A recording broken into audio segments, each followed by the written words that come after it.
आज देश में भाजपा की सरकार है। एक वक्त ऐसा भी था जब माना जाता था कि भाजपा कभी भी केंद्र में नहीं आएगी। एक वक्त ऐसा था जब भाजपा कोई भी विकल्प नहीं थी। एक वक्त ऐसा था जब कहा जाता था कि भाजपा में ऐसा कोई भी नहीं नेता है जो कांग्रेस के सामने खड़ा हो पाए। लेकिन आज भाजपा ने देश में प्रचंड बहुमत से सरकार बनाई है। 2014 से लेकर लगातार भाजपा सरकार बना रही है। लेकिन एक वक्त ऐसा था जब भाजपा की सरकार सिर्फ 13 दिनों के लिए बनी थी और उसमें भी 3 ब्राह्मणों का हाथ था जिन्होंने भाजपा की सरकार बनवाई थी। नमस्कार, मैं हूं समीक्षा दीक्षित और आपका स्वागत है सत्योदय मीडिया में। बात है 15 मई 1996 की, जिस वक्त अटल बिहारी वाजपेयी प्रधानमंत्री बनने के लिए तैयार थे। दिल्ली की गर्मी, तपतपाती धूप, वो राष्ट्रपति भवन पहुंचते हैं। वहां पर अपने 2 सहयोगियों के साथ बात करते हैं और कहते हैं कि हमारे पास सिर्फ 161 का ही आंकड़ा है।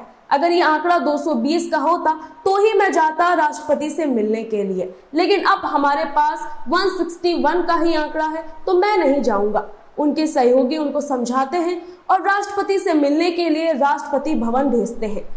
अटल बिहारी वाजपेयी अपने दोनों सहयोगियों के साथ राष्ट्रपति भवन जाते हैं और वहां पर राष्ट्रपति से कहते हैं कि हमारे पास 220 का आंकड़ा है और हम बहुमत साबित करने के लिए तैयार हैं और सरकार बनाने के लिए भी तैयार हैं।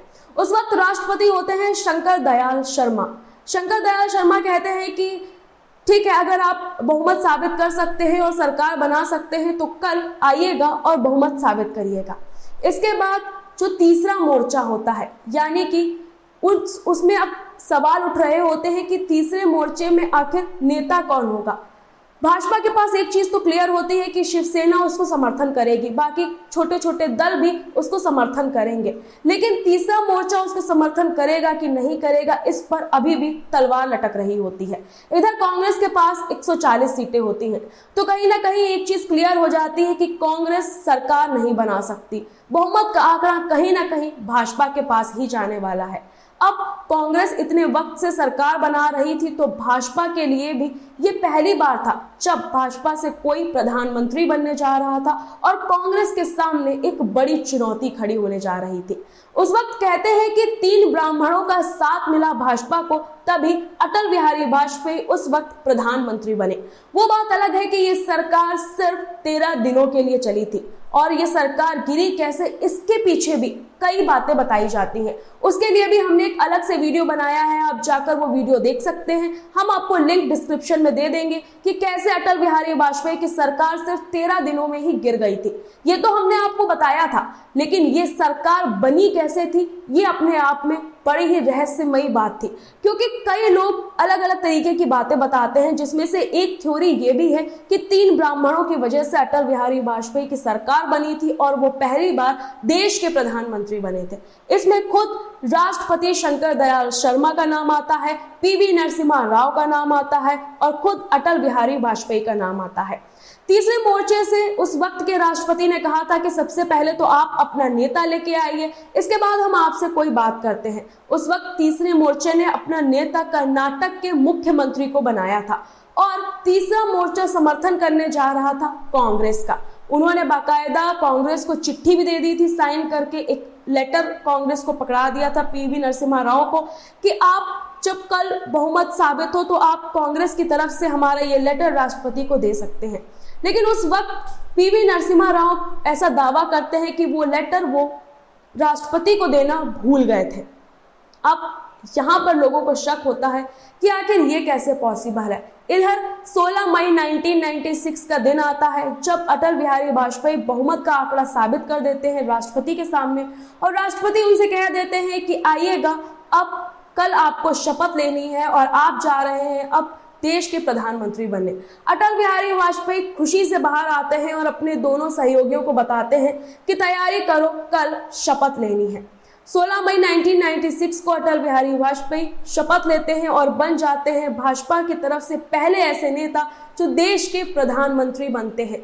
सरकार सिर्फ 13 दिनों के लिए ही चलती है, लेकिन सब लोगों को पता चल जाता है कि ये सरकार जो 13 दिनों के बाद गिरी थी, इसमें कहीं ना कहीं कांग्रेस का हाथ था और अटल बिहारी वाजपेयी एक मजबूत नेता, एक स्ट्रॉन्ग ऑपोजिशन के तौर पर कांग्रेस के सामने साल दर साल विकल्प के रूप में खड़े रहते हैं। 1996 भाजपा के लिए सबसे अहम दिन माना जाता है। इधर संघ में भी उनका कद ऊंचा हो जाता है क्योंकि वो पहले ऐसे नेता होते हैं जो भाजपा की तरफ से प्रधानमंत्री बनते हैं।